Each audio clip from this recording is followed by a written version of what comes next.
Hello students, कैसे हैं आप सब लोग। आज की हम इस वीडियो में अपने पॉइंटर के टॉपिक को कंटिन्यू करेंगे। जैसा कि आप सभी जानते हैं, इससे पहले हम काफ़ी वीडियो बना चुके हैं पॉइंटर से रिलेटेड। उनको आपको अच्छे से पढ़ लेना है। अगर आपने वो नहीं पढ़ी तो फिर आपको ये पॉइंटर टू पॉइंटर क्लियर नहीं हो पाएगा। तो सबसे पहले आपको क्या करना है, पॉइंटर की वीडियो पढ़नी है। पॉइंटर के अंदर मैंने एक वॉइड पॉइंटर आपको बता चुका हूँ। उसके बाद मैंने नल पॉइंटर आपको बता दिया है इससे पहले वाली वीडियो में। उससे पहले मैंने आपको वाइल्ड पॉइंटर जो है बता दिया। ठीक है जी। अब हम चौथे नंबर का हमारा ये पॉइंटर है, इसको हम बोलते हैं पॉइंटर टू पॉइंटर। ठीक है। जैसा कि अब आप सभी जानते हैं कि पॉइंटर, अगर हम बात करें क्या होता है कि pointer is a special type of variable which are hold the address of another variable. कि पॉइंटर क्या है, एक स्पेशल टाइप का वेरिएबल है और जो एक वेरिएबल, एक सिंपल वेरिएबल का एड्रेस अपने अंदर स्टोर रखता है। मैंने कहा कि भाई एक एस्ट्रिक पी नाम का एक पॉइंटर है और ए नाम का एक वेरिएबल है। तो ये जो एस्ट्रिक पी मैंने लिखा है ये एक पॉइंटर है और ये उस एक ए नाम के वेरिएबल का एड्रेस अपने अंदर स्टोर कर सकता है। ठीक है, ये तो हो गया पॉइंटर। और पॉइंटर टू पॉइंटर क्या है, ये जो एस्ट्रिक पी मैंने बनाया है, अगर इसका एड्रेस, भाई एस्ट्रिक पी का भी तो अपना कोई एड्रेस होगा ना, तो इसका एड्रेस मुझे किसी अनदर पॉइंटर में स्टोर कराना है तो मुझे उसके लिए पॉइंटर टू पॉइंटर बनाना पड़ता है। मेरे को क्या करना होगा, दो एस्ट्रिक लगा के नाम लिख देना। मैंने कहा एस्ट्रिक एस्ट्रिक क्यू, तो वो क्या हो गया, पॉइंटर टू पॉइंटर हो गया। अब ये एस्ट्रिक एस्ट्रिक क्यू में आप किसका एड्रेस रख सकते हैं, एस्ट्रिक पी, यानी कि एक सिंगल पॉइंटर का आप एड्रेस रख सकते हैं। इस पॉइंटर को हम लोग डबल पॉइंटर भी कहते हैं।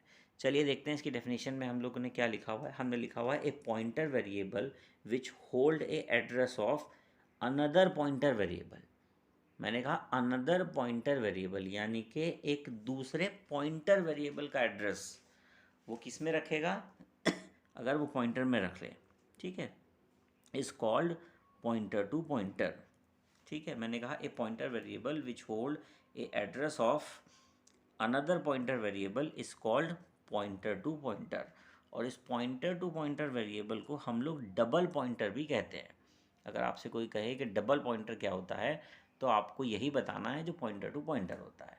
पॉइंटर टू पॉइंटर और डबल पॉइंटर, इन दोनों का मतलब एक ही है। आगे चलते हैं। We can implement the pointer to pointer operation up to 12 stages, यानी कि 12 एस्ट्रिक आप किसी भी पॉइंटर को बनाने में लगा सकते हैं। देखिए, इस बात को थोड़ा सा आपको ध्यान से समझना पड़ेगा। अगर मैं ये आपसे कहूँ कि मैंने एक एग्ज़ाम्पल, देखिए आप यहाँ पे मैंने कहा एस्ट्रिक एस्ट्रिक पी बनाया है, तो ये जो एस्ट्रिक एस्ट्रिक पी एक डबल पॉइंटर मैंने बनाया है, ये किसकी वैल्यू स्टोर कर सकता है, एस्ट्रिक पी, यानी कि एक सिंगल पॉइंटर, यानी कि जो पॉइंटर होता है उसकी value pointer to pointer store कर सकता है, यानी कि डबल पॉइंटर स्टोर कर सकता है। अब हम ये कह रहे हैं कि जो एस्ट्रिक के जो सिंबल हैं, ये अगर आप पॉइंटर बनाना चाहते हैं तो 12 से ज़्यादा स्टेजेस में नहीं जा पाएंगे आप। ठीक है, यानी कि 12 एस्ट्रिक आप लगा सकते हैं। और 12 एस्ट्रिक लगाने का ये मतलब है कि आप 11वें पॉइंटर की वैल्यू को एक्सेस करा रहे हो। ठीक है, क्योंकि एक तो सिंगल पॉइंटर है ही, तो वो 11 पॉइंटर तक की वैल्यू को वहाँ से अचीव करा सकता है। सबसे इम्पॉर्टेंट बात इसमें यह है कि पॉइंटर खुद एक पॉइंटर है और वो दूसरे पॉइंटर का एड्रेस भी स्टोर कराता है। ये देखिए आप इसमें। चलिए आगे बढ़ते हैं। If we working with more pointer to pointer variable then the execution of program will be slow. देखिए, आपके प्रोग्राम का एग्जीक्यूशन अपने आप ही स्लो हो जाएगा, क्योंकि आप ये कह रहे हैं एक ए नाम का वेरिएबल है, उसमें हमने पॉइंटर लगा दिया, फिर उसका भी पॉइंटर उसे दे दिया, फिर किसी और को पॉइंटर दे दिया, फिर किसी और को पॉइंटर दे दिया। तो इस तरीके से जब पॉइंटर के थ्रू पॉइंटर के थ्रू पॉइंटर के थ्रू पॉइंटर के थ्रू आप वेरिएबल पर पहुँचेंगे, तो उससे क्या हो जाएगा, आपके प्रोग्राम का एग्जीक्यूशन स्लो हो जाएगा। ठीक है, आपकी वैल्यू सेफ तो हो जाएगी, भाई पॉइंटर के थ्रू आप एक्सेस कर रहे हो। आप ऐसे एक्सेस कर रहे हो कि एक रूम है, उसके अंदर भी एक रूम है, उसके अंदर भी एक रूम है, उसके अंदर भी एक रूम है, और उसके अंदर आपके खाने के लिए केक रखा हुआ है, ठीक है, और एक केक आपके बिल्कुल बाहर रखा हुआ है, तो आप उसे जल्दी एक्सेस कर लेंगे। और आप क्या कह रहे हैं कि कमरे के अंदर कमरा, कमरे के अंदर कमरा, फिर कमरे के अंदर कमरा और फिर केक रखा हुआ है, तो उसको खाने में आपको ज़्यादा टाइम लगेगा। तो इसलिए यहाँ पर ये कह रहे हैं कि पॉइंटर, अगर आप मोर देन पॉइंटर्स का यूज़ करते हैं तो आपके प्रोग्राम का जो एग्जीक्यूशन है वो स्लो हो जाएगा, ठीक है। चलिए, पॉइंटर टू पॉइंटर का हम लोग यहाँ पे सिंटेक्स देखते हैं। सबसे पहले आपको 2 एस्ट्रिक लगाने हैं और फिर अपने पॉइंटर का नाम दे देना है। जैसे कि एग्जांपल के तौर पर आप देख सकते हैं एस्ट्रिक एस्ट्रिक क्यू, तो ये क्या बन गया, हमारा डबल पॉइंटर बन गया, ठीक है। इसको याद रखिएगा, डबल पॉइंटर भी कहते हैं। अब हम इसका एक प्रोग्राम देखेंगे, ठीक है, और प्रोग्राम के थ्रू हम समझते हैं कि इसका एग्जीक्यूशन कैसे किया जाता है। अब हम एक प्रोग्राम देखते हैं जो कि पॉइंटर टू पॉइंटर का प्रोग्राम है। सबसे पहले मैं आपको इस पूरे प्रोग्राम को रीड करके दिखाऊंगा, क्या लिखा हुआ है वो आप अच्छे से समझ लीजिएगा, ठीक है। सबसे पहले आपने 2 हेडर फाइल लगाई, मेन मेथड बनाया, उसके बाद आपने बॉडी शुरू करी, उसके बाद आपने कहा इंट ए इक्वल्स टू 5, एक ए नाम का वेरिएबल लिया और वेरिएबल में हमने यहाँ पे 5 वैल्यू को स्टोर करा दिया। उसके बाद हमने लिखा एस्ट्रिक पी, एक पॉइंटर वेरिएबल डिक्लेयर किया, और उसके बाद हमने लिखा एस्ट्रिक एस्ट्रिक क्यू, एक डबल पॉइंटर डिक्लेयर किया। देखिए, जो ये डबल पॉइंटर है यानी कि एस्ट्रिक एस्ट्रिक क्यू, ये किसका एड्रेस स्टोर करा सकता है, एक सिंगल पॉइंटर का यानी कि एस्ट्रिक पी का। और ये जो एस्ट्रिक पी है ये किसका एड्रेस स्टोर करा सकता है, एक सिंगल वेरिएबल का, यानी कि हमने ए के वेरिएबल को इसमें स्टोर कराना है। हाँ, ऐसा बिल्कुल नहीं हो सकता कि एस्ट्रिक एस्ट्रिक क्यू डायरेक्ट ए का एड्रेस स्टोर करा ले, क्योंकि जो डबल पॉइंटर है वो सिर्फ पॉइंटर का ही एड्रेस स्टोर करा सकता है, ना कि वेरिएबल का। और जो सिंगल पॉइंटर है वो वेरिएबल का एड्रेस स्टोर करा सकता है। तो इसमें ये याद रखना है आपको। चलिए आगे चलते हैं। अपनी आउटपुट स्क्रीन को सबसे पहले उसने क्या कर दिया, क्लियर कर दिया। क्लियर करने के बाद उसने कहा कि जो पॉइंटर है उसमें एड्रेस ऑफ ए आ जाए, ठीक है, यानी कि ए का जो एड्रेस है वो किस में चला गया, आपका पी में चला गया, यानी कि पॉइंटर में चला गया। फिर हमने लिखा हुआ है क्यू, क्यू क्या है, एक डबल पॉइंटर है, तो डबल पॉइंटर का जो एड्रेस है वो डबल पॉइंटर में क्या आ जाए, जो पी का एड्रेस है, एक पॉइंटर वेरिएबल का जो एड्रेस है वो आ जाए, ठीक है। उसके बाद हमने यहाँ पे लिखा हुआ है प्रिंट एफ, ब्रैकेट के अंदर परसेंटाइल डी लगा रखा है क्योंकि वो इंटीजर टाइप की वैल्यूज़ को यहाँ पर डिस्प्ले कराएगा, और हमने ए की वैल्यू को डिस्प्ले कराया जो कि 5 आई। कमेंट बना के मैंने यहाँ पे आंसर लिख रखे हैं कि इनके आंसर मेरे अकॉर्डिंग क्या आएंगे। मेरे अकॉर्डिंग से मतलब यहाँ पर ये है कि हमने राइट हैंड साइड में एक टेबल बना रखी है जिसमें लिखा है वेरिएबल के क्या नाम है, वैल्यू क्या है और उनके एड्रेस क्या है। तो उसके हिसाब से जब आप इसको एग्जीक्यूट करेंगे तो आपके एड्रेस बिल्कुल अलग आएंगे, क्योंकि ये सिर्फ एज्यूमिंग एड्रेस है, हमने मान रखे हैं कि एड्रेस आएंगे, ठीक है। क्योंकि क्या है कि आप जब इनको अपने प्रोग्राम को चलाओगे तो मेमोरी में क्या एलोकेशन होगा ये कोई नहीं बता सकता, ठीक है। तो आपने क्या किया, सबसे पहला प्रिंटफ लिखा और ए की वैल्यू को डिस्प्ले करा लिया, वहाँ पर वैल्यू आएगी 5। फिर हमने प्रिंटफ लिखा, उसके बाद हमने कहा एड्रेस ऑफ ए, यानी कि ए का जो एड्रेस है हमने यहाँ पे वो डिस्प्ले कराया, 1000 ए का एड्रेस आ गया। उसके बाद हमने कहा प्रिंट एफ पी, यानी कि पॉइंटर डिक्लेयर करा, मतलब पी में क्या वैल्यू है, 1000 है वो आ गया। फिर उसके बाद हमने अगला प्रिंट एफ लिखा एड्रेस ऑफ पी, पी का एड्रेस क्या है, 1002 हमने एड्रेस मान रखा है, 1002 एड्रेस है। फिर प्रिंट एफ लिखा, फिर एस्ट्रिक पी, यानी कि एस्ट्रिक पी का मतलब है कि पी के एड्रेस पर क्या वैल्यू रखी गई है, पी के अंदर जो एड्रेस है उस पर क्या वैल्यू है, 5 है, तो 5 डिस्प्ले हो गया। उसके बाद हमने लिखा प्रिंट एफ क्यू के लिए डाल दिया, क्यू क्या है, क्यू की क्या वैल्यू है वो दिखा देगा, तो 1002 वैल्यू है क्यू की, वो दिखा दिया। फिर क्यू का एड्रेस क्या है, 1004 एड्रेस है वो शो कर दिया। फिर उसके बाद हमने एस्ट्रिक क्यू को प्रिंट कराया। एस्ट्रिक क्यू को प्रिंट कराने का मतलब है कि उसके अंदर की क्या वैल्यू हमारे पास में है, ठीक है। तो एस्ट्रिक क्यू है, उस किस पोजीशन पर पड़ी है वैल्यू, 1002 पे क्या पड़ा हुआ है, 1000 पड़ा हुआ है, तो एस्ट्रिक क्यू में 1000 आ गया। फिर हमने डबल एस्ट्रिक लगाया, तो हमने कहा कि एड्रेस के अंदर एड्रेस जो है और उस एड्रेस पर जो वैल्यू है वो 5 है, तो वो डिस्प्ले होगी।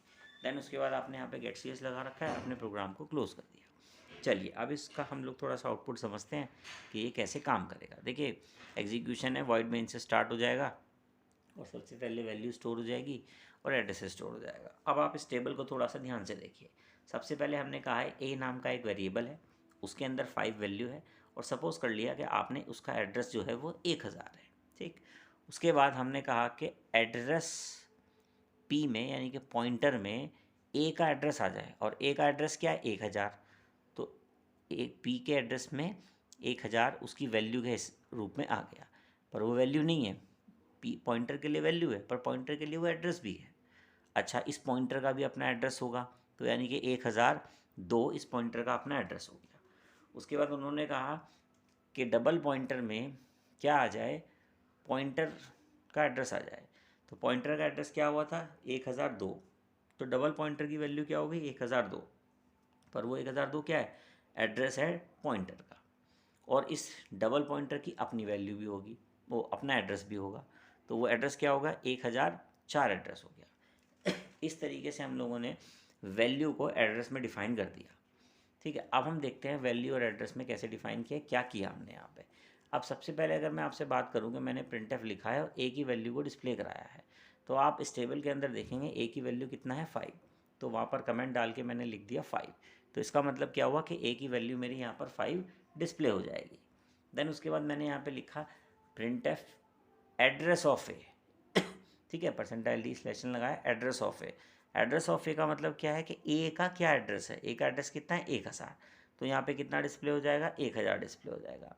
अब हमने लिखा printf में पी खाली पी लिखने का मतलब होता है उस पी यानी कि पॉइंटर की वैल्यू क्या है, पॉइंटर में वैल्यू में क्या पड़ा हुआ है 1000 पड़ा हुआ है, तो यहाँ पे 1000 आ जाएगा। अब वो कह रहा है नेक्स्ट वाले में कि एड्रेस ऑफ पी यानी कि पॉइंटर का एड्रेस क्या है, पॉइंटर का एड्रेस है 1002, तो उसने वहाँ पे 1002 प्रिंट कर दिया। अब जैसे उसने कहा कि एस्ट्रिक पी का मतलब है कि पॉइंटर के अंदर जिसका एड्रेस स्टोर है, पॉइंटर के अंदर क्या स्टोर है 1000, और 1000 क्या है ए का एड्रेस, और ए के एड्रेस पे ए की क्या वैल्यू पड़ी है 5 वैल्यू पड़ी है, तो वहाँ पे वो क्या कर देगा 5 डिस्प्ले कर देगा। नेक्स्ट आते हैं, printf लिखा हुआ है सिंपल क्यू, तो वो कह रहा है कि क्यू की क्या वैल्यू है, यानी कि वैल्यू क्या है 1002 वैल्यू है, हालांकि वो एड्रेस है पर वो उसके क्यू के लिए, सिंगल क्यू के लिए वैल्यू का काम करती है, तो वो 1002 डिस्प्ले कर देगा। उसके बाद उसने देखा printf लिखा हुआ है एड्रेस क्यू, वो कह रहा है कि क्यू का क्या एड्रेस है, क्यू का एड्रेस क्या है 1004 ये क्यू का एड्रेस है। उसने कहा कि एस्ट्रिक क्यू लगाते हैं, एस्ट्रिक क्यू का मतलब क्या है कि अगर हमने सिंगल एस्ट्रिक क्यू लगाया हुआ है तो वो ये कह रहा है कि जो डबल पॉइंटर है उसमें जिस पॉइंटर का एड्रेस है उसकी वैल्यू क्या है, तो वो कह रहा है कि डबल एस्ट्रिक क्यू में 1002 पड़ा हुआ है, और 1002 किसका एड्रेस है पॉइंटर का यानी कि एस्ट्रिक पी का, तो वो 1002 के एड्रेस पे पहुंचेगा, और एस्ट्रिक पी के अंदर क्या वैल्यू पड़ी है 1000 वैल्यू पड़ी है, तो वो 1000 डिस्प्ले करेगा वहाँ पे। फिर आते हैं लास्ट वाले पे printf पे, उसने लिखा एस्ट्रिक पी यानी कि डबल पॉइंटर, वो कह रहा है कि जो ये मेरा डबल पॉइंटर है इसके अंदर एक पॉइंटर की वैल्यू पड़ी है, और उस पॉइंटर के अंदर क्या एड्रेस पड़ा हुआ है एक वेरिएबल का एड्रेस पड़ा हुआ है, यानी कि डबल पॉइंटर में एस्ट्रिक पी का एड्रेस पड़ा हुआ है यानी कि 1002, तो वो 1002 पे पहुंचेगा, और 1002 के अंदर क्या पड़ा हुआ है एक वेरिएबल का एड्रेस पड़ा हुआ है 1000, तो वो 1000 वाले एड्रेस पे पहुंचेगा, और उस 1000 वाले एड्रेस पे क्या वैल्यू पड़ी हुई है 5 वैल्यू पड़ी हुई है, तो वो जाकर के वैल्यू 5 डिस्प्ले हो जाएगी, ठीक है। देन गेट सी एच करेंगे, आप अपने प्रोग्राम को होल्ड कराएंगे, एक सिंगल कैरेक्टर को रीड कराएंगे, आपका प्रोग्राम प्रॉपर एग्जीक्यूट हो जाएगा। देखिए थोड़ा सा टिपिकल क्वेश्चन है, बहुत ध्यान से करना है। मैंने अभी अभी आपको बताया कि जो भी ये आंसर मैंने आपके सामने लिखे हैं ये सिर्फ मैंने एज्यूम किए हुए हैं कि भाई ये इसकी वैल्यू है। देखिए वैल्यू अगर आपने 5 डाली तो वैल्यू तो 5 ही आएगी, but single pointer double pointer के जो एड्रेसेस होंगे वो हमेशा अलग अलग आएंगे। उसका मेरा कहने का मतलब ये है कि जैसे मैंने ए नाम का वेरिएबल लिया हुआ उसमें 5 वैल्यू डाल दी, अब ए का एड्रेस नहीं मुझे पता क्या है, ठीक है, क्योंकि आपके कंप्यूटर पे एड्रेस अलग आएगा, मेरे कंप्यूटर पे एड्रेस अलग आएगा, किसी और के कंप्यूटर पे एड्रेस अलग आएगा, क्योंकि ये जो सारा खेल है ये सारा का सारा खेल एड्रेस का है। पॉइंटर्स हमेशा एड्रेस पे काम करता है। पॉइंटर का मेन मोटिव क्या है, पॉइंटर का मेन मोटिव ये है कि किसी भी वैल्यू को डायरेक्ट एक्सेस ना किया जाए, हमेशा इनडायरेक्ट वे में एक्सेस किया जाए, जिससे कि हम अपने कोड की सिक्योरिटी कर सकें, जो हमारा डेटा है हम उसे सिक्योर रख सकें। ये हमारा इसमें मेन मोटिव है। ठीक है, आज के लिए इस वीडियो में इतना ही। हम फर्दर कंटिन्यू करेंगे। अभी हमारे पॉइंटर्स में ही कुछ टॉपिक बचे हुए हैं, पहले हम उन्हें कवर करेंगे और फिर अपना फर्दर टॉपिक को कंटिन्यू करते चलेंगे। सारी वीडियो कंटिन्यू। आपको क्या करना है, आपको इसको प्रोग्राम को एग्जीक्यूट करके देखना है। पहले इसको सी में एग्जीक्यूट करेंगे, उसके बाद इसे C++ में एग्जीक्यूट करेंगे, फिर इसमें डिफरेंसेस देखेंगे क्या क्या आ रहे हैं, तब जाके आपका ये प्रोग्राम एग्जीक्यूट होगा। ठीक है, आज के लिए इस वीडियो में इतना ही। Thank you.